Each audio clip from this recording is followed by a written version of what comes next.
Hey guys, it's Maddie, and today I am doing a review for Home Before Dark by Riley Sager. And oh gosh, this book, I was really hoping I would enjoy it, but it seems like he's becoming the Ruth Ware to me, because with Ruth Ware, I only like one of her books, and I've only liked one of her books, and I've read three of them so far in total. And Riley Sager, I've read three of his books and only one of them I like. So I hope this is not becoming the norm, because it's just okay. Let's just get into the review, and then I'll do a whole talk about it later. But so Home Before Dark, it's about this girl named Maggie, and her family lived in this like old house that has like a lot of history, and her dad wrote a book about it. Her dad is a writer, and they basically leave the house after 20 days and they leave everything behind.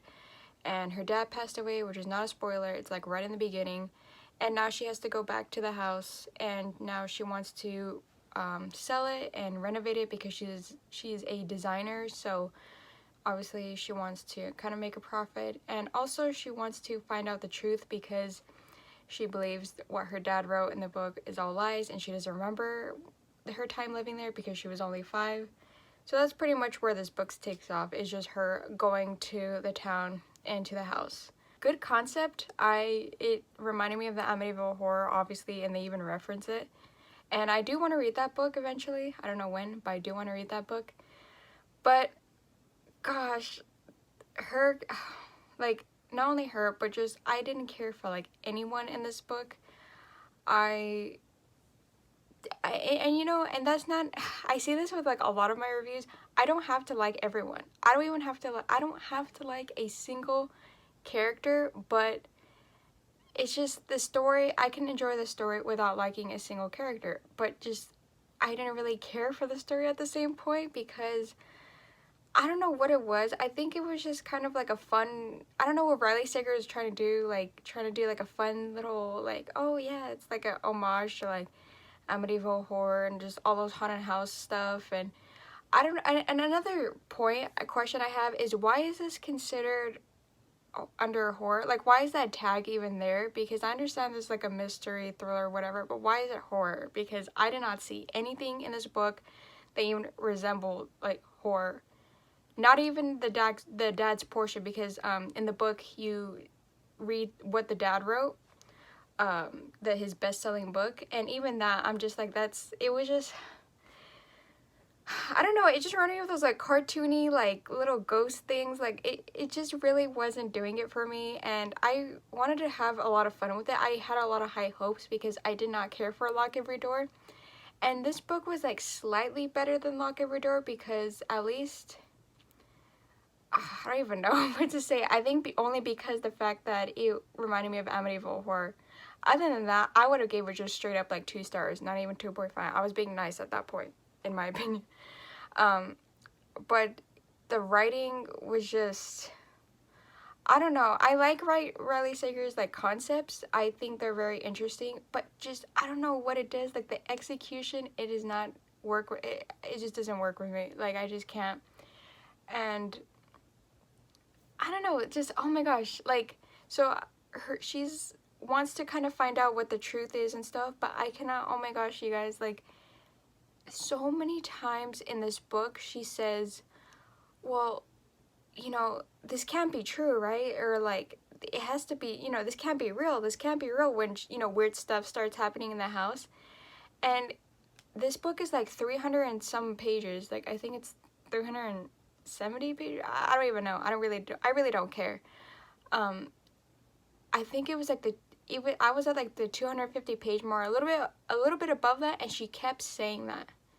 And I'm just like girl, like something is going on, and you realize this is not like just the decisions that she made. And I get it with mystery thrillers that they make stupid decisions, but this was just like, you think someone broke it, okay, it doesn't really, you think someone's breaking into your house when weird stuff starts, she's thinking, oh, what if someone broke in? Like, that's any better?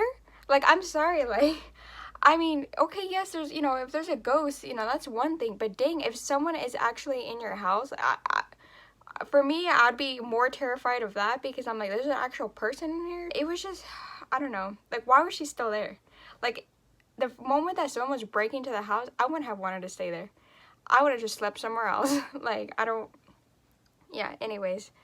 So she was just a very like irritable character. I really didn't like her.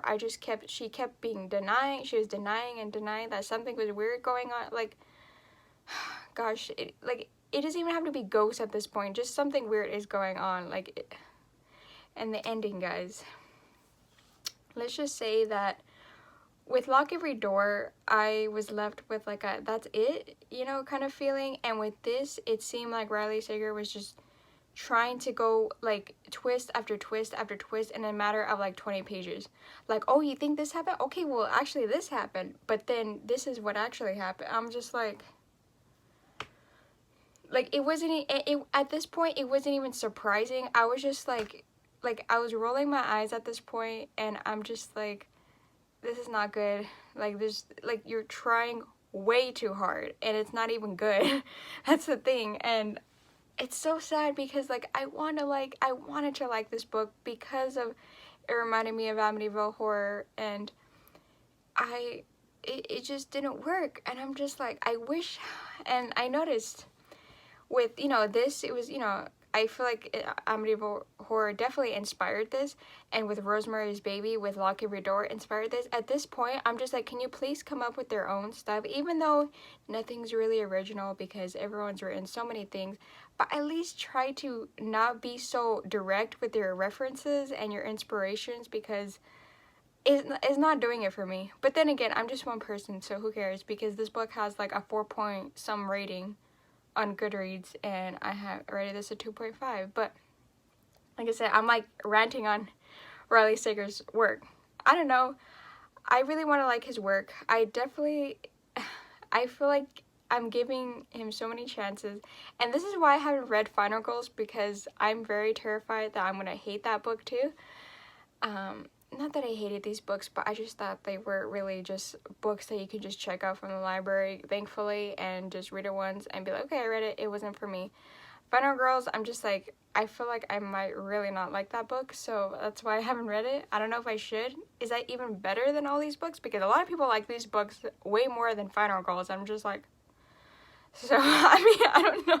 Like, I don't know. The only book I liked from him was, I think, The Last Time I Lied. I think that was the only book I really enjoyed. This book was just, it just fell flat for me, and I wanted to love it so much, and I didn't. And I'm very sorry that I didn't, because I really wanted to enjoy it. It seems like I read this, and then I read The Shadows, and that book was, I gave it a better rating. I gave it a 3.5, but this was definitely disappointing.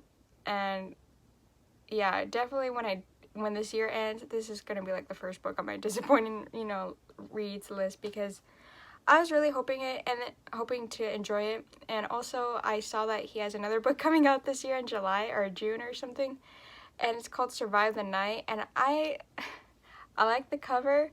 I think it's interesting, and I'm gonna most likely read it too, because it's like I want one more book for me to like from them, like him, Ruth Ware. Like, I want to like one more book, because the fact that I only liked one book, I'm like, come on, you guys have so much potential, like, for me to actually enjoy, but I just don't, and I keep giving them so many chances for me to just change my mind and be like, okay.